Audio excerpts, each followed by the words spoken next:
Assalamualaikum warahmatullahi wabarakatuh.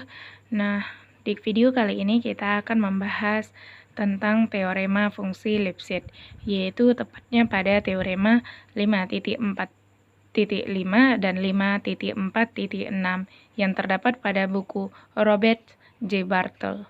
Silahkan disimak videonya. Baiklah, pada video kali ini kita akan membahas tentang teorema 5.4.5 yang membahas tentang fungsi Lipschitz, di mana bunyinya ialah apabila ada fungsi f di mana memetakan a ke r adalah sebuah fungsi Lipschitz, maka f kontinu seragam pada a. Nah, buktinya dari mana? Ya, jika kondisi 4 ini terpenuhi. Apa itu yang dimaksud dengan kondisi 4? Ini bisa kita lihat pada definisi fungsi Lipschitz, yaitu di mana mutlak fx dikurang fu itu akan lebih kecil sama dengan k dikali x dikurang u. Kemudian diberikan epsilon itu lebih besar dari 0. Maka kita dapat memilih delta sama dengan epsilon per k.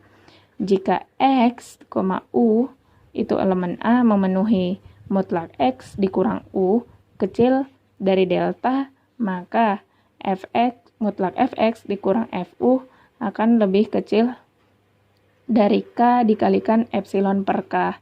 Nah, ini kita lihat dari nilai deltanya. Nilai deltanya adalah epsilon per k. Nah, kemudian maka k dikali epsilon per k sama dengan epsilon. Nah, dari sini kita dapat melihat bahwasanya teorema ini ataupun dapat disimpulkan bahwasanya f akan kontinu seragam pada a. Nah, contohnya ini dapat kita lihat pada bagian 5.4.6. Contoh yang pertama, apabila ada fungsi fx itu sama dengan x kuadrat pada interval tertutup dan terbatas 0, b, di mana b-nya adalah konstanta positif, atau berarti kalau konstanta positif b-nya adalah lebih besar dari 0. Maka, cara mencarinya yang pertama adalah kita ingat rumus ataupun fungsi dari Lipschitz ialah mutlak fx dikurang fu. Nah, x-nya berapa? X-nya adalah x kuadrat. Maka langsung aja kita substitusikan. Maka mutlak fx dikurang fu sama dengan mutlak x dikuadrat dikurang u kuadrat. Nah, ini dapat kita faktorkan, yaitu dengan bentuk x ditambah u dikali x dikurang u. Nah, di sini pada interval itu dapat dilihat yaitu intervalnya 0, b. Nah, tinggal kita substitusikan saja nilai b-nya. Maka x ditambah u berarti b ditambah b dan b dikurang b. B ditambah b sama dengan 2b, sedangkan b dikurang b itu sama dengan 0. Nah, dari sini dapat kita lihat ini adalah nilai k. K-nya itu ialah 2b. Nah, sedangkan kita tak ketahui syarat dari fungsi Lipschitz itu ialah k-nya harus lebih besar dari 0. Nah, 2b itu adalah lebih besar dari 0.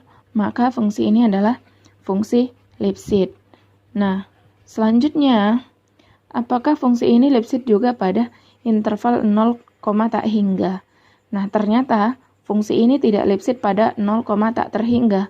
Karena k-nya di sini akan susah untuk diketahui ataupun tidak diketahui. Sehingga fungsi ini dikatakan Lipschitz apabila dia di interval 0, b dan dia tidak bisa dikatakan Lipschitz pada interval 0 tak hingga. Nah, selanjutnya, tidak semua fungsi yang kontinu seragam itu adalah fungsi Lipschitz. Nah, dari mana? Nah, bisa kita lihat pada fungsi gx sama dengan akar x, di mana pada pembahasan sebelumnya fungsi ini adalah fungsi yang kontinu. Untuk x itu berada pada interval 0, 2, di mana intervalnya ini adalah tertutup dan terbatas. Sebagaimana kita ketahui menurut teorema 5.4.3, di mana ketika suatu fungsi itu kontinu, terus dia tertutup dan terbatas, maka fungsi ini adalah fungsi yang kontinu seragam. Maka dari sini dapat kita lihat bahwasanya fungsi g adalah fungsi yang kontinu seragam pada i.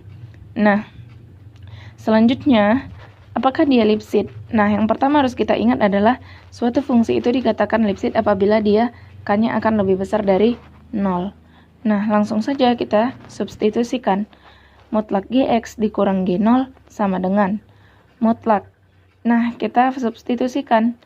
Fungsinya adalah akar X, maka mutlak akar X dikurang akar 0 sama dengan akar X. Nah, kita ketahui bahwasanya K lebih besar 0. Nah, kita misalkan U sama dengan 0, maka mutlak Gx dikurang G0 sama dengan mutlak akar X dikurang akar 0. Nah, ini akan lebih kecil sama dengan K dikali X, K dikali mutlak X dikurang U. Nah, ketika kita kurangkan mutlak X dikurang mutlak 0, akan kita peroleh adalah akar X. Selanjutnya, akan lebih kecil sama dengan K dikali X. Nah, ini jika kita perhatikan, akar X ini dapat kita sederhanakan, yaitu dengan mengalihkannya dengan sekawannya, yaitu akar X per akar X. Maka akan diperoleh akar X dikali akar X adalah X, dan 1 per 1 dikali akar X itu adalah akar X. Nah, kemudian ini dapat kita tuliskan menjadi mutlak 1 per akar X dikali mutlak X dikurang 0. Nah, untuk X, untuk setiap X tidak sama dengan 0, maka 1 per akar X akan lebih kecil sama dengan K. Nah, ini merupakan fungsi yang tidak terbatas. Karena apa? Ketika kita limitkan nilai 1 per akar X, maka dia itu nilainya adalah tak terhingga. Nah, sehingga di fungsi ini tidak akan diperoleh nilai K. Maka dari sini jelas bahwasanya fungsi ini adalah fungsi yang bukan Lipschitz, tetapi dia fungsi yang kontinu seragam. Nah, selanjutnya, contoh yang ketiga kita akan membahas tentang teorema kekontinuan seragam dan teorema 5.45. Nah, apabila ada suatu fungsi Gx sama dengan akar X pada A sama dengan interval 0, tak hingga. Nah, perlu diingat bahwasanya A di sini adalah kita contohkan sebagai himpunan ataupun gabungan dari dua himpunan, yaitu himpunan I dan himpunan J, di mana I adalah yang terdiri dari interval tertutup terbatas 0,2 dan J adalah 1, tak hingga. Nah, yang pertama kita harus memeriksa pada ini himpunan yang I, di mana G itu akan kontinu seragam pada I. Karena apa? Menurut teorema kekontinuan seragam, apabila G-nya kontinu dan intervalnya tertutup dan terbatas, maka fungsi ini disebut dengan fungsi yang kontinu dan seragam. Nah, selanjutnya kita akan memeriksa pada himpunan yang J, yaitu 1, tak hingga. Nah, perlu diingat sesuai dengan definisi fungsi Lipschitz, maka kita dapat gunakan rumus mutlak Gx dikurang Gu sama dengan mutlak akar X dikurang akar U. Karena apa? Kita ketahui bahwasanya fungsinya ialah akar X, tinggal kita substitusikan. Nah, mutlak akar X dikurang akar U, ini jika kita sederhanakan akan sama seperti 1 per mutlak akar X ditambah akar U dikali mutlak X dikurang U. Ini dari mana? Kita kalikan saja dengan sekawannya, yaitu akar X ditambah akar U. Ya, akar U. Nah, ini akar X dikali akar X adalah X. Akar X ditambah akar U, akar XU. Selanjutnya dikurangkan dengan akar XU, maka dia habis, sisa akar X, akar U, negatif akar U dikalikan dengan akar U, maka dia kurang U, per akar X ditambah akar U, mutlak. Nah, dari sini dia diperoleh 1/, akar X ditambah akar U-nya dikalikan dengan mutlak X dikurang U. Nah, jika kita lihat interval J adalah dari 1 ke tak hingga. Nah, tinggal kita substitusikan nilai 1. 1 per akar 1 ditambah akar 1 adalah 2. Maka setengah akan setengah dikalikan dengan X kurang U. Maka setengah ini adalah nilai K-nya. Nah, sebagaimana kita ketahui, syarat dari Lipschitz adalah K-nya harus lebih besar dari 0.